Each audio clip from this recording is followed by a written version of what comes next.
Meet David, a young man in his late 20s. He's a hardworking individual, juggling a 9-to-5 job, personal commitments, and his involvement at church. Though he looks put together on the outside, deep down, he's worn out by life's challenges. Financial struggles, broken relationships, and an overwhelming sense that his prayers are never answered. David's faith, once strong, is now on shaky ground. He believes in God, but the trials of life have left him doubting if God believes in him. One Sunday evening, David is sitting alone after church, scrolling through his phone, contemplating his life. He stumbles upon a video titled, "Trust in God," and something about it speaks to his spirit. He clicks on it. The message says that trust in God isn't easy, but it's always worth it. David reflects on this and feels a deep pull. Could trusting in God really change everything? He decides to put this to the test, determined to see if God is truly watching over him, but he has no idea what's coming next. The next day, while at work, David meets Pastor John, a seasoned pastor visiting from another city. David had seen him preach once and admired his wisdom. As if sensing David's internal struggle, Pastor John invites him for coffee. Over the conversation, David opens up about his doubts and frustrations with trusting God. Pastor John listens quietly and shares stories of his own struggles with faith. He doesn't give David easy answers but offers him one piece of advice. Trusting God doesn't mean understanding everything. Sometimes you just have to walk even when you can't see the path. Emboldened by the conversation, David steps into a new mindset. He decides to trust God wholeheartedly,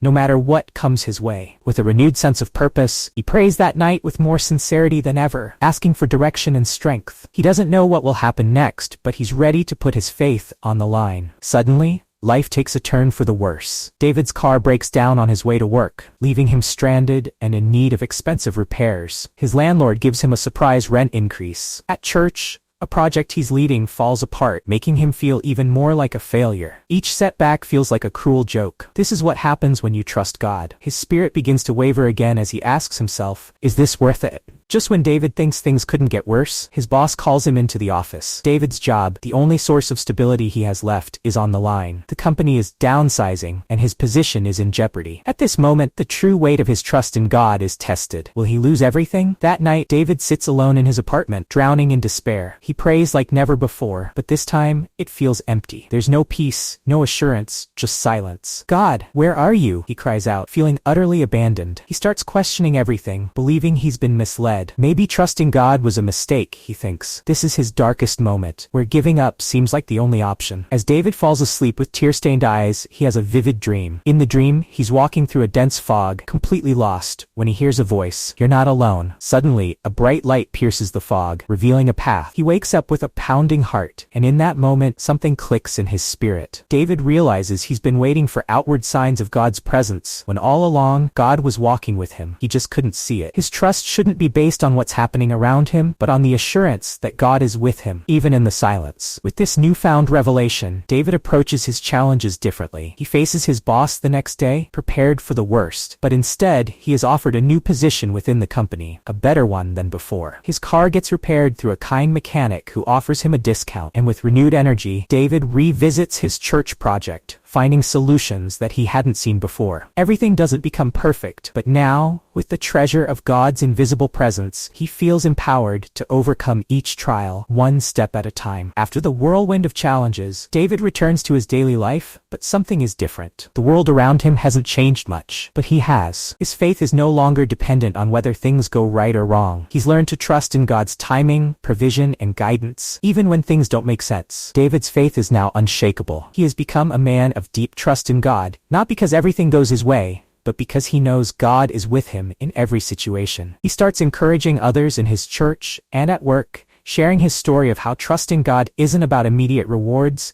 but about knowing you're never walking alone. David's journey has led him to a powerful truth. Trust in God is a daily choice, not a one-time event. It's a way of living that brings peace in chaos, strength in weakness, and hope in the darkest moments. Now, when new challenges come, he faces them with quiet confidence, knowing that God's plan is greater than his understanding. He's learned that trusting God means embracing the unknown, because God is always working, even when you can't see it.